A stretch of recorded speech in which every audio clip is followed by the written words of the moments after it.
პროგრამა პიკის საათი. დავბრუნდით სტუდიაში სტუმრებთან ერთად, ოღონდ ჩვეულებრივი სტუმრები კი არ არიან. არა ჩვეულებრივი სტუმრები არიან, იმიტომ რომ ძალიან შორიდან ჩამოვიდნენ ისინი ჩვენთან და როგორც ანონსში ვთქვი, ახლაც ესე უნდა წარვადგინო. პიკის საათი უმასპინძლებს გადაცემის დასკვნით ნაწილში თქო შორი ქვეყნიდან უახლოეს მეგობრებს. ეს გახლავთ მაია ქვარცხავა, ძალიან დიდი ხნის განმავლობაში 4 შაბათობით. დილას ასე მივესალმებოდით ხოლმე მას. ღამე მშვიდობისა მაია, როგორ ხარ? იმიტომ რომ ამერიკაში ამ დროს იყო ხოლმე შუაღამე და ის მაინც დილას გვერდთობოდა პირდაპირ ეთერში და ძალიან საინტერესო ინფორმაციას გვაწვდიდა. ასევე ნიუ-იორკიდან ჩამოვიდა საქართველოში ზურაბ ზურაბიშვილი და ჩვენმა არაჩვეულებრივმა პროდიუსერმა ეკა ტალახაძემ რა თქმა უნდა არ გაუშვა ეს შანსი ხელიდან, ის დაპატიჟა პირდაპირ ეთერში, იმიტომ რომ ზურა დიდი ხნის განმავლობაში პიკის საათში ძალიან ისეთი თავისი სიტყვა ჰქონდა მას ნათქვამი, ყოველ შაბათ-კვირას მისი ხმა ესმოდა რადიო მსმენელს, მას ჰქონდა რადიო ჟურნალი და მოკლედ ამის შესახებ ჩვენ უფრო კონკრეტულად ვისაუბრებთ პირდაპირ ეთერში და ჩვენ მსმენელს დარწმუნებული ვარ მასთან შეხვედრა ძალიან ესიამონება. ასე რომ ნებისმიერ შემთხვევაში შეგიძლიათ დაგვირეკოთ, კითხოთ რაც გნებავთ, გაიხსენოთ ის ეთერები თუ რა თქმა უნდა გახსოვთ, იმიტომ რომ ჩვენ გვყავს მსმენელი, რომელიც მე სულ ყოველთვის ვამბობ, იმდენი წლისაც არ ვარ, რამდენი წელიც ისინი უსმენენ რადიოს. ასე რომ შეგახსენებთ ტელეფონის ნომრებს 240 91 92 ან 240 92 92 და წარმოგიდგენთ ეკა ტალახაძეს, რომელმაც ვერ მოიწვინა პიკის საათელებიო, გაიგო და შემოვიდა სტუდიაში. ეკა დილამშვიდობის. დილამშვიდობის. სხვათა შორის ერთი საინტერესო მინიშნება მინდა ჩვენი მსმენელისთვის გავუკეთოთ, ალბათ დამეთანხმებიან და მე მათი ზარებიც მეტნაკლებად დაადასტურებს ან არა ამ ყველაფერს. ჩვენ როცა პიკის ტრადიციაზე, კულტურაზე ვსაუბრობთ ამ ეთერში, ხშირად მაინც არ გვაქვს ბოლომდე გათვეცნობიერებული და გასიგრძეგანებული რამხელა კულტურასთან და სიმდიდრესთან გვაქვს საქმე, იმიტომ რომ აი ხა ზურასთან შეხვედრამ სწორედ ასეთ მინიშნებამდე მიმიყვანა, რომ ამ რედაქციაში არ აქვს მნიშვნელობა რა პერიოდით, რა დროს, რა მონაკვეთში იყავი პიკელი, თუ პიკელი ხარ აუცილებლად გაქვს შენი სახე და შესაბამისად ტოვებ კიდეც კვალს და ამიტომ მიუხედავად იმისა, რომ ზურა 7 წელია არ ყოფილა ამ რედაქციაში, მე დარწმუნებული ვარ, რომ ჩვენს მსმენელს ძალიან კარგად ახსოვს მისი ნამუშევრები, იმიტომ რომ სწორედ რომ შაბათ-კვირის რადიო ჟურნალის პრაქტიკა შემოიტანა ჩვენთან და ეს იყო ძალიან კარგი. რაც შეეხება მაიას, აქ ერთს ვიტყვი მხოლოდ. ბუნებრივია კოლეგიალური ურთიერთობები არა მხოლოდ ამერიკის ხმასთან გვაქვს და ჩვენ საბედნიეროდ გვაქვს სოფლიოს სხვადასხვა ქვეყნის მედია საშუალებებთან წვდომა, მაგრამ მეგობრობა სწორედ ამას ქვია. ერთია, როდესაც საქმიანი ურთიერთობით ეთერში საუბარს დაასრულებ და ეს ასეა, მაგრამ სხვა, როდესაც იგივე სოციალური ქსელის საშუალებით თითქმის 24 საათის განმავლობაში იზიარებ ადამიანი ერთმანეთის სიკეთეს, ყოველდღიურობას და ასე შემდეგ. ამ ნიშნით დიდი მადლობა თქვენ ორივეს. მაია დიასპორის ფორუმის ფარგლებში ბრძანდება აქ და მე მგონი ბევრი საინტერესო შეხვედრა გქონდათ, ხო? დიდი მადლობა მოწვევისთვის პირველ რიგში და გილოცავთ რადიოს დაბადების დღეს. სულ რამდენიმე დღის წინ დიდი იუბილე გქონდათ, მეც რაღაცა ჩემ თავსაც ერთგვარად ამ დღესასწაულის ნაწილად ვგრძნობ. ძალიან საინტერესო შეხვედრები მქონდა, ჯერ კიდევ გრძელდება დღესაც, ხვალაც მაქვს ეს შეხვედრები და თვითონ ფორუმი იყო საინტერესო, პროფესიულადაც. იმიტომ რომ ერთ-ერთი პანელი, რომელიც აი ამ კონფერენციის ფარგლებში გაიმართა, კონფერენციას ერქვა გაუზიარე გამოცდილება სამშობლოს, იყო მედიცინის სფეროში, ეკონომიკის, სოფლის მეურნეობის, ბიზნესის, ბევრნაირი ფორუმი იყო და ერთ-ერთი იყო მედიის სფეროში, სადაც გავიცანი ჩემი უცხოელი კოლეგები, იყვნენ ჩამოსულები გერმანიიდან, სომხეთიდან, კი. 5 უცხოელი ჟურნალისტი, 5 ადგილობრივი, ეს ფორმატიც ძალიან კარგად იყო მოფიქრებული, რომ ერთმანეთს ვუზიარებდით აი ამ ჩვენს გამოცდილებას, პრობლემებს, ძალიან ბევრ თემაზე ვიმსჯელეთ, ვილაპარაკეთ, უამრავია პრობლემა და მინდა გითხრათ, მეტნაკლებად ერთი და იგივე. ყველგან რაღაც განსაკუთრებულად ესეთი აქ რო ახოლმე რომ აი ჩვენთან რაც თუდად რაღაცა ძალიან ესეთი ტრაგიკულად აღოს რა თქმა უნდა ყველგან არის ეთიკის პრობლემა ყველგან არის წყაროების გადამოწმების პრობლემა რეიტინგების ასე რომ ერთი და იგივე უბრალოდ მეტნაკლებად რა თქმა უნდა. კი ბატონო, ზურას მე მინდა ვთხოვო, მართლა მაინტერესებს, აი როგორ იწყებოდა ხოლმე იმ დროს პიკის საათი. აი შაბათია ვთქვათ, ეთერში ვართ და გავხსენი მიკროფონი. როგორ ესალმებოდი? მოგესალმებით ყველა მოგწონებას პირველ რიგში ძალიან სასიამოვნოა მშობლიურ გარემოში დაბრუნება. ძალიან სხვა ემოცია არის. ხა დიდი ხანი გავიდა მე არ ყოფილვარ ამ ტელევიზიის შენობაში, ხო და რომ შემოვედი ვფიქრობდი რომ ეს ოდესღაც იყო ჩემი ცხოვრების რაღაც გარკვეული ეტაპი და ძალიან მნიშვნელოვანი ეტაპი. მადლობა ეკას პირველ რიგში ჩვენ რადიორი ქართული რადიოდან მოვდივართ ერთად. და ის ქართული რადიო ყოველთვის ოჯახთან და ოჯახურ სიტყვასთან ასოცირდებოდა და მე მოხდა ისე რომ გადმოვედი პირველ არხზე რადიოს პირველ არხზე და ჩვენ მაშინაც ერთად ვთქვით ახალი სიტყვა იმ პერიოდისთვის ნამდვილად ახალი სიტყვა იყო იმიტომ რომ მიკი საათი ავანგარდი იყო და წლების განმავლობაში ამბობდა თავის სათქმელს ამოვარდნილი იყო ყოველთვის ჩარჩოდან და ყოველთვის სიახლესთან იყო დაკავშირებული და აი ძალიან გაგვეხარდა ძალიან კარგი ჯგუფი ყავდა ჩვენ მაშინ და მუშაობდით ენთუზიაზმით ანთებული გულებით და სიყვარულით და აი ეს ყველაფერი ჩანდა მსმენელთან და მიმართებაში და მსმენელიც იყო ძალიან ადეკვატური ამ სიყვარულს გვიბრუნებდა ისე უანგაროდ აი ამით ცხოვრობდით ყველა ჩემს კოლეგას ვინც აქ მუშაობდა ვინც აღარ არის ამ რადიოში დღეს ან სხვაგან მუშაობს ულოცავ ჩვენი რადიოს 90 წლის იუბილეს ეს ძალიან მნიშვნელოვანი თარიღია საქართველოს არის ერთ-ერთი ქვეყანა სადაც რადიო მაუწყებლობამ საფუძველი დაიწყო ევროპაში და ხო აი ძალიან მნიშვნელოვანი თარიღი არის არ არის ძალიან ის რადიოს კულტურა ბევრ ქვეყანაში ისე ჩამყალიბებული როგორც საქართველოში იყო მიხარდა ეს და ძალიან დიდი იმედი მაქვს რომ ოდესმე მოვიდეს კიდე ის დრო და ის დიდი სიყვარული რადიოს მიმართ რომელიც იყო წლების წინ სხვათა ზურა ეს რომ არ იყოს ჩვენ ასეთი ლაღები ეთერში ვერ ვიქნებოდით განსაკუთრებული მადლობა მსურს გადაუხადო ბუნებრივია ყოველდღიურ რეჟიმში ჩვენს მსმენელს იმიტომ რომ სულ ვამბობ ცალკე სახელმწიფოა ამ რადიოს მსმენელი რომელიც გამორჩეულია ზუსტად ისეთივე კულტურით და დამოკიდებულებით ნებისმიერი საკითხისადმი როგორც ჩვენ გვინდა რომ იყოს და ჩვენ გვინდა იყოს საუკეთესო ხო ზუსტად იმ საფუძველზე რა საფუძველზეც აქ არ მხოლოდ ჩვენ ათეულობით თაობა გაიზარდა მე შეკითხვას დაუბრუნდები ლანა თქვენ შეკითხვას ძალიან მოკლედ გაგცემთ პასუხს რაც შეეხება რადიო ჟურნალს იყო ძალიან ბევრი მასალა რადიოს თავისი ინტიმი აქვს ყოველთვის და იმდენად ისეთი გარემო არის რომ ბევრი მსმენელი როდესაც რადიოს უსმენს ბევრ საქმეს აკეთებს და არ ეშლება ხელა ტელევიზიისგან განსხვავებით ჩვენ როდესაც გავაკეთეთ დილის გადაცემა პიკი საათის ფორმატში მაშინ ეს მართლა ახალი სიტყვა იყო გადავწყვეტეთ რომ გავაკეთებინა რადიო ჟურნალი რომელიც აი ცნობილი ადამიანების ცხოვრებას მოიტანდა და აი რადიო რაკურსით დაანახებდა ჩვეულებრივ მსმენელს იყო ძალიან კარგი რადიო თეატრის კულტურა საქართველოს რადიოში კიდე ავიღეთ გამოცდილება შემდეგ რაღაცა ჩვენით მოვიძიეთ და დავიწყეთ აი აბსოლუტურად ესეთ ექსპერიმენტი იყო, მაგრამ გაამართლა, ყველა კმაყოფილი იყო. ბავშვები ჩვენი მთელი რედაქცია იყო ხოლმე ჩართული ამ საქმიანობაში და იმდენად დიდი სიამოვნებით ვაკეთებ. მე სულ ყოველთვის აღნიშნავ იმას, რომ აი ისეთი სიამოვნებით მე საქმე არასოდეს არ მიკეთებია, როგორც ჩვენ პიკის საათში ვშრომობდით, იმიტომ რომ ყოველთვის ველოდებოდით შედეგს და ეს შედეგი იყო აი დიდი სიყვარულის მუხტი და ესეთი კარგი გარემოა, ბევრი სამსახური გამოვიცვალე მე და ესეთი სითბო აი ადამიანური რაკურსით მართლა არსად არ ყოფილა თამამად შემიძლია თქვა. ყოველთვის დიდი პასუხისმგებლობა იყო მიკროფონის გახსნა და მსმენელამდე სიტყვის მიტანა, იმიტომ რომ სხვა დრო იყო მაშინ, სხვა ესთეტიკა იყო საუბრის, სხვა კულტურა იყო საუბრის. ჩვენ ძალიან ბევრ შრომობდით იმისთვის, რომ მოგვეპოვებინა იმის უფლება, რომ ეთერში დამსხდარიყავით და მაყურებლისთვის მიგვემართა. ეს სხვა პასუხისმგებლობა იყო. დღეს ცოტა რაღაც სხვა რაკურსში ეს გადასული და ალბათ შეიძლება ბევრი ჩემი კოლეგა ვერ გრძნობს ამას კრიტიკის თვალსაზრისით არ ვამბობ, მაგრამ მაინც სხვა ესთეტიკა იყო. რა თქმა უნდა, იცვლება ყველაფერი. აი მაიკოს მინდა ვკითხო, აი სპეციფიკებს შორის რა სხვაობა ამ შემთხვევაში რომ შევადაროთ უკვე ამერიკის ხმა და ქართული რადიო. აი რა სხვაობა თუნდაც წამყვანების საუბარი რომ ავიღოთ, თუნდაც თემების აქტუალობა რა არის უფრო ისეთი.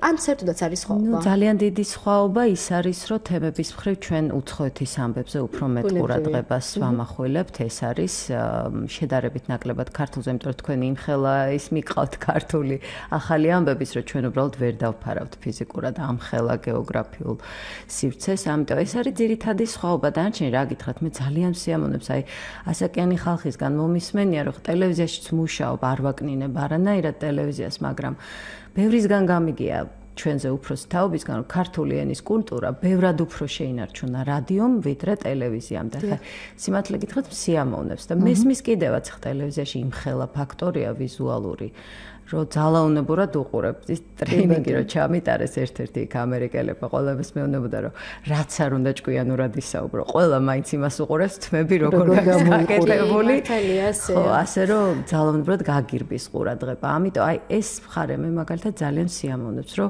რაღაც ერთგვარად ქართული ენის კულტურის და გამართული ქართული მეტყველების მეტი კულტურა შეიძლება კონდეს რადიოში. ხო, შორს ამას დიდი ტრადიცია აქვს რადიოში, ზურად ამეთანხმება, არაერთი პრეცედენტი გვახსოვს ჩვენ ამის ბუნებრივია გვარსახელებით არ ჩამოვყვებით, მაგრამ როდესაც ტელევიზიისთვის მზადდებოდა კადრი, მოყავდათ პირველ რიგში რადიოში, რომ ესწავლათ კარგად, გამართულად, ქართულად მეტყველება და შემზადებულიყვნენ აი ეკრანისთვის შემდეგ. ესე იგი ჯერ მოამზადებდა რადიო და შემდეგ მიდიოდა. კი, არა, ეს ისეთი ტრადიციაა. იცით რა არის რადიოში მეტი თავისუფლება არის, შენ რჩები საკუთარ თავთან და არ ხარ დაძაბული ამ. და იზრდები ალბათ უფრო მეტად. წითელ ნათებას არ უყურებ, ამაზე არ ხარ. უბრალოდ ხარ მიკროფონთან ერთად და გაქვს შენი სამყარო და თავისუფლება მეტი არის. მე ასე ვფიქრობ და ეს განაპირობებს, იმიტომ რომ საერთოდ მედიის კულტურა ის არის, რაც რეალურად აწვდი შენს ემოციას, მსმენელს ან მაყურებელს, ის ბრუნდება უკან. ხო და ტელევიზიაში უბრალოდ რაღაცა ცოტა სხვა ჩარჩოში არის ეს ჩასმული, იმიტომ რომ ყველაფერი ვიზუალზეა გადატანილი და აი ის შენი შინაგანი ემოცია, რაც ყველაზე მომგებიანია ყველა სფეროში, თვით რეალიტი შოუშიც. რეალიტი შოუ კარგად იყიდება იმ შემთხვევაში, თუ ისინი თავის რეალურ ემოციებს გამო. რადიო არის საუკეთესო საშუალება იმისთვის, რომ შენი რეალური სამყარო გადაცეს სხვას. ლანა, მოდი ასე გავაკეთოთ. ახლა ჩვენ ვახსენეთ შაბათ-კვირის ფორმატი პიკი საათის ისტორიიდან და კიდევ ერთი ხაზგასმით უნდა აღვნიშნოთ. ერთია ის ადამიანები, რომლებიც აქ მუშაკები იყვნენ და დასაქმებულები და ასე ვთქვათ შტატში, რადიოს თანამშრომლები, მაგრამ პრაქტიკანტების კულტურა პიკის საათში განსაკუთრებით ხაზგასმით მინდა აღვნიშნო, იმიტომ რომ ეს დღემდეც ასეა.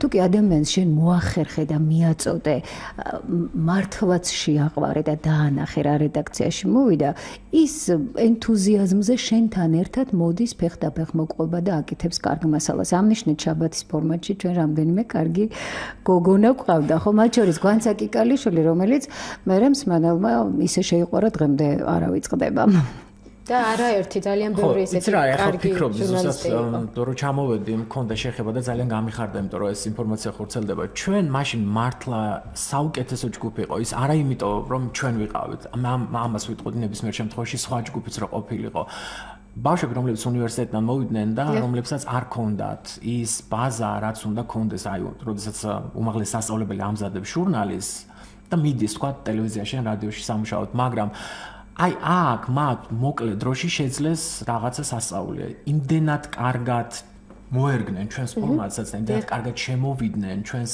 სიტუაციაში და ისე აგვიწყვეს ფეხი რომ მე მეგონა რომ ეს ბავშვები დიდი ხანი მუშაობდნენ აქ გრძნობდნენ პიკის საათის სულს ეს იყო ყველაზე მთავარი რესპონდენტს რომ უშვებდით ისეთ ცნობილ ადამიანთან ძალიან საზოგადოებისთვის ცნობილ ადამიანთან რომელთანაც ვერ გაუშვებ უბრალოდ მომზადებელ ერთხელ და ორჯერ და სამჯერ რომ მოვამზადებდით ამ ბავშვებს მესამე და მეოთხე და ამის პრობლემა არ იყო გვირეკავდა ჩვენი რესპონდენტი საზოგადოების ცნობილი ადამიანი მე არ დავასახელებ და მადლობას გვიხდიდა იმისთვის რომ ასეთი მომზადებული ჟურნალისტი მივიდა მასთან და ზურა ჩვენ ახლა გავამზადეთ ჩანაწერის ფრაგმენტი ეს არის ბოლო ინტერვიუა თუ არ ვცდები მიხეილ ქლივიძესთან რომელიც ნამდვილად ბოლო ინტერვიუ არის სამწუხაროდ მიშა მალი გარდაიცვალა ამ ინტერვიუს შემდეგ და მე ძალიან მიხარია რომ პიკის საათმა შემოინახა ეს ინტერვიუ ძალიან მნიშვნელოვანი მესიჯები ჩადობა მამიშამ ამ ინტერვიუში და აი რამდენი დროც არ უნდა გავიდეს რომ მოისმენთ ამ ფრაგმენტს ყოველთვის აქტუალური იქნება იმიტომ რომ თვითონ ბატონი მიშა იყო ყოველთვის აქტუალური და იქნება ალბათ აქტუალური სამწუხაროდ მოცულობის თვალსაზრისით საკმაოდ ვრცელი ამიტომ ჩვენ გადავწყვეტეთ ისე დავასრულოთ როგორც სრულდება საერთოდაც ეს ჩანაწერი ბატონი მიშა კითხულობს ლექს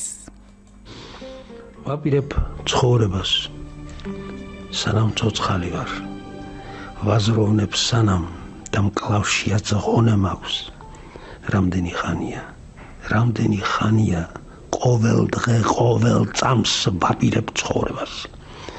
ვაპირებ ცხოვრებას და ახარ დამადგა საშველი თადარიგს თავი ვერ გავარდვი შაქარყინული ვიციდებში ჩამადნა ბავშვობის სიტყვა და სიმთების ლაზათი ეხარ გავიოცე მაისი ხანმოკლე აპრილი ვერ გადავაქციე ცხოვრება სიცოცხლე და ცის ქვეშ ვერ ვნახე საჩემო ადგილი ღმერთო როდემდე გადიან დღენი და მგონია ვბერდები გაუხარებელი ყიჟნით მომდევენ აუცხადებელი ჩემი იმედები და ისევ ლოდინი და ისევ მზადება და გული ცივდება ჩამქრალი საკირე სიცოცხლე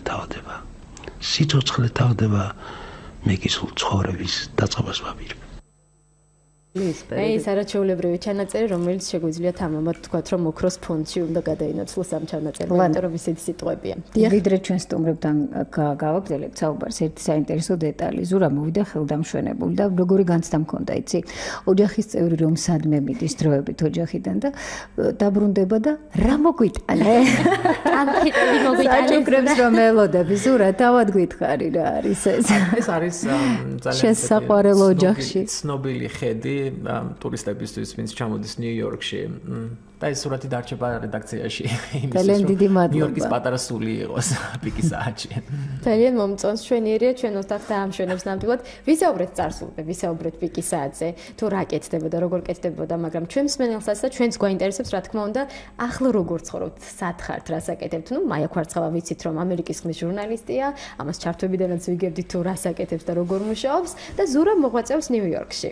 რას აკეთებთ, რა ხდება თქვენს გარშემო შემოქმედებითი თვალსაზრისით, რა თქმა უნდა. მაიკო დავიწყოთ.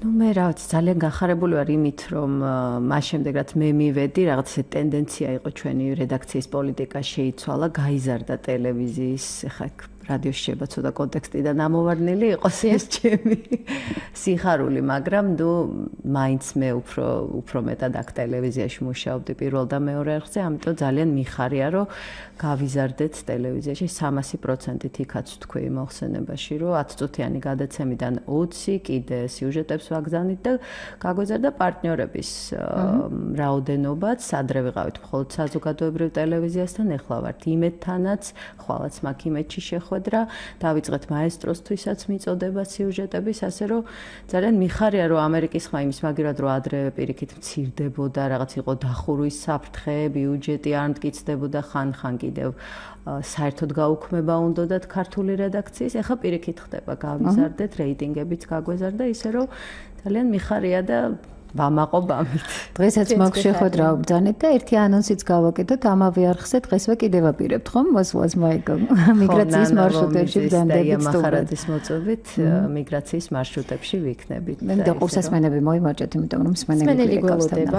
დილო მშვიდობისა. Hello. გამარჯობა. აი გისმენთ აი მართლა გაფაციცები და რა მიხარია იცით კაპიტონეგა რომ ეს ჩვენი რადიო, ჩვენი პიკის საათი გადაცემები არა მხოლოდ იყო ასეთი, ახლაც რომ ასეთია. და აი ეს შეინარჩუნა ჩვენმა რადიომ რასაკვირველია მთელი თქვენი კოლექტივის წყალობით. ბატონ ზურაბს, ქალბატონ მაიას მინდა წარმატებები უსარო, ისინი მაინც საქართველოსთან გარეთ არიან და იცოდეთ თქვენ გაქვთ ჩვენგან ძალიან დიდი სიყვარული და ეს სიყვარული ყველაფერს გაგაკეთებიათ. ერთი შეკითხვა მაყურებლის ამ მსმენელის პოზიციიდან.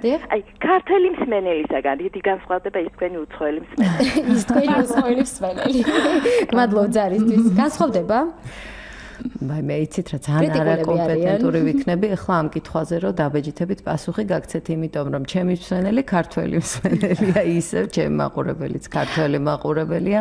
უცხოურ მედიაში მე არ მიმუშავე, მე ლექციებს ვკითხულობდი სტუდენტებზე, შემიძლია გითხრათ, ამიტომ ვერ გეტყვით სამწუხაროდ ამაზე დაზუსტებით პასუხს. მოდით მაშინ ერთგვარად ასეთი ფორმა მივცეთ ჩვენი მსმენელის კითხვას. ჩვენ პრაქტიკულად თითქმის მთელი დღის მანძილზე პირდაპირ ეთერია ამ ეთერში და ინტერაქცია ძალიან დიდი, ალბათ ამას გულისხმობდა კიდეც ჩვენი მსმენელი. თქვენ ფორმატითაც განსხვავებული მაუწყებლობა გაქვთ, ამდენად ეს შესაძლოა ესეთი უშუალო კავშირი მსმენელსა და ჟურნალისტებს შორის. ისე მესიამოვნა ახლა დიდი მადლობა ქალბატონ, ამით დამეწყო ალბათ აი ამ სიყვარულის და პატივისცემისთვის, რაც შევარდები მაინც ძალიან დიდ მადლობას გადავხდი ქალბატონს. აი ერთადერთი შემიძლია ზოგადად თქვა, რომ ამერიკაში რადიოს კულტურა სხვათა შორის არის, მიუხედავად იმისა, რომ მასმედია ძალიან განვითარებული არის და რადიო შედარებით უკანა პლანზეა მთელ მსოფლიოში, არა მხოლოდ ამერიკაში. აი მე როდესაც სამსახურში ვარ, მე საღამოს შიფტი ქვია, ეს განრიგი ქვია, ხო და იქ არის ერთ-ერთი ოთახი, ლაუნჯი ქვია, სადაც ჩვენ ვისვენებთ ხოლმე და ყოველთვის არის რადიო ჩართული, ერთ-ერთი შოუ არ დავასახელებ. სულ არის ინტერაქტივი მსმენელები. აი ადამიანებს ცდილობს ერთნაირი ემოცია ქალბატ ყველგან მთელს პლანეტაზე. ის რომ თავისი შინაგანი ესეთი სიყვარული თუ ემოცია გადაცენ ვიღაცას და მაინც ძალიან პოპულარს. მსმენელი ალბათ ყველგან მსმენელი არის. განსხვავება ის არის უბრალოდ რომ სხვადასხვა პრობლემები აქვს. იქ სადაც მე ვმუშაობ ახლაო თქვი ზურა, სად? ხო, დავიწყებ ახლა ამ შეკითხვას დაუბრუნდები ისე ჩემი ცხოვრება რა ძალიან ისე არაპროგნოზირება და განვითარდა, როდესაც მე ამერიკის შეერთებულ შტატებში გავაკეთე ემიგრაცია. მე აქედან წავედი, ძალიან ისეთი ცოტა არეული პერიოდი იყო, მედი არ იყო კარგ სიტუაციაში, ეს გახსოვთ ალბათ ყველას და გადავწყვიტე რომ წავსულიყავი მცირე ხნით უბრალოდ გამოცდილების შესაძენად. ნახე სასწავლო პროგრამა ფლორიდაში ცხოვრობდი დაახლოებით 9 თვე, ეს იყო სასწავლო სამუშაო პროგრამა EF International School, ესეთი სკოლა არის. როდესაც დავამთავრე სკოლა, მუშაობდი მე ერთ-ერთი ბრენდი არის Starwood ქვია და სასტუმროში ჩემი პროგრამა იყო დილით სკოლაში იყავი, შემდეგ მიდიოდი საღამოს ესეთი შიფტი იყო 3-დან 11 საათამდე მუშაობდი. რომ დავამთავრე ეს პროგრამა კიდევ მქონდა დარჩენილი 9 თვე, ანუ ჩემი სამუშაო ვიზიტ და სამუშაო იმით რა ქვია. ხო და ჩემმა სასტუმრომ რეკომენდაცია გამიწერო გადასულიყავი ნიუ-იორკში, იმიტომ რომ ბევრი ნაცნობი უფრო ნიუ-იორკში ცხოვრობდა და მეც ვფიქრობდი რომ 9 თვის შემდეგ მოდი ახლა ნახავ ნიუ-იორკში რა ხდება, ხო. აი რომ გადავედი ნიუ-იორკში ძალიან ცუდი პერიოდი იყო, 2009 წელი იყო და იყო კრიზისი. ხო და რომ მივედი ამ W ესეთი ძალიან ცნობილი სასტუმრო არის, მე-14 სტრიტზე რომ მივედი, HR-მა მითხრა რომ იცი რა, ჩვენ გვაქვს პრობლემა ახლა, იმიტომ რომ ძალიან ბევრი ადამიანი განთავისუფლეთ და უნდა დაგველოდო რაღაც გარკვეული პერიოდი რომ სამსახურში დაგასაქმოთ. რომ ვკითხე რომ აი რამდენია ეს პერიოდი, როდესაც უნდა დაგველოდოთ, მithre სადღაც 6-დან 9 თვემდე და ახლა მაინც ის ნიშნავს 6-დან 9 თვემდე ნიუ-იორკში სამსახურზე დაელოდო. და ეს სრულიად შემთხვევით ჩემმა ერთ-ერთმა ახლობელმა შემომთავაზა ესეთ სამსახური არის. ჩვენ ყავს ძალიან ბევრი ექიმი, რომელიც შადის საზღვარგარეთიდან და იქ უნდა რომ რაღაც კარიერა გააკეთოს სამედიცინო. და არის სპეციალური სკოლა, რომელიც ეხმარება ამ ექიმებს, რომ მოაგროვონ კრედიტები, შემდეგ მიიღონ უფლება, რომ ისწავლონ რეზიდენტურა, შემდეგ ჩააბარონ გამოსა და ამ სკოლაში მუშაობდი თარჯიმნად და ესეთი კოორდინატორი. აი ამ სკოლის დირექტორმა, რომელიც ჩემი like my American mother, ესე რომ თქვა ჩემი ამერიკელი და ძალიან დიდი წვლილი შეიტანა იმაში, რომ წავსულიყავი medical school-ში, სამედიცინო სასწავლებელში, ხო და აი ახლა სამედიცინო სასწავლებელში ვარ ჯერ კიდევ, ვსწავლობ nurse practitioner, როგორ არის მაიკოკარდიოლოგია. ექთანი პრაქტიკოსი. ხო, აი ამ პროგრამით და მუშაობ ერთ-ერთ წამყვან ჰოსპიტალში, რომელიც არის Mount Sinai Beth Israel კარდიოლოგიურ კლინიკაში. ზურა, ძალიან ცოტა დრო გრჩება, მაგრამ მსმენელი გთხოვს და არ ვაწყენინოთ, მოусმინოთ. ალო. დილამშვიდობისა. დილამშვიდობისა, ჩემო ძვირფასებო, სტუმრებო და მასპინძლებო, პიკელებო, ნამდვილად რომ თქვენ გეკუთვით ეს სიტყვები, ცხოვრების მიზნად სიმართლე რომ გაგვდა სიყვარული მოძმე დავალად, სამშობლო თქვენი რომ მუდამ გახსოვს და ამიტომ ხართ ადამიანი. გაიხარეთ, მე შევცვალე მამია გურიელის ეს ლექსი თქვენს ყაიდაზე და ნამდვილად მისასალმებელია თქვენი დღევანდელი გადაცემა, თქვენი სტუმარ მასპინძლობა და სტუმრების უნდა ვკითხო. ცნობილები ამერიკის პასუხო მიცობდა განსაკუთრებით პეტრე ხვედელიძესთან როგორი ურთიერთობა ან რა მადლობთ ქალბატონო ელადა. მადლობთ. მე დიდი მადლობა ამ კითხვისთვის თავისთავად, იმიტომ რომ პეტრე იყო ჩემი გარდა იმისა, რომ ძალიან პატივსაცემი ადამიანი იყო, აი ძალიან ახლო მეგობარი იყო, რომელთაც თითქმის ყოველ დღე მქონდა სატელეფონო საუბარი და ეხლა რაღაც ტელეფონი გამოვიცვალე და ბოლო მესეჯები, რომელიც ჩაწერილი მქონდა ძია პეტრესი, წაიშალა და ნუ ისე ვინერვიულე, რომ არ ვიცი. უსაყვარლესი, უსათნოესი, ესეთი ყურადღებიანი ადამიანი, რომელიც გვასწავლიდა როგორია ემიგრაციაში ცხოვრება, როგორ უნდა მოუაროთ ერთმანეთს, როგორ უნდა უპატრონოთ. ის ამაგი, რაც ქართულ დაჭრილ ჯარისკაცებზე ქონდა ძია პეტრეს, ეს იყო რაღაც, ნუ ამაზე წიგნები დაიწერება. მე ემოციურად იმდანად ვერთვები, როცა ძია პეტრე დოლა, ვერაფერი ვერ დავწერე. წარმოუდგენელია, სხვანაირად. ჟურნალისტები გამიგებთ, ვერ დავწერე ვერაფერი ძია პეტრე, რო წავიდა, ეს იმხელა ტკივილი იყო. ძია პეტრე მეუღლეც კი არ შეირთო, იმიტომ რომ არ მინდაო რომ ქართულ ფესვებს მოუწყდე და იქ არ შეირთო იქაური. უსაყვარლესი. დიდი მადლობა. ორი სიტყვით ლანა. სად არის თქვენი საქართველო? სულ ერთი ან ორი სიტყვის დრო რჩება. საქართველო არის ყველგან სადაც ჩვენ ვართ.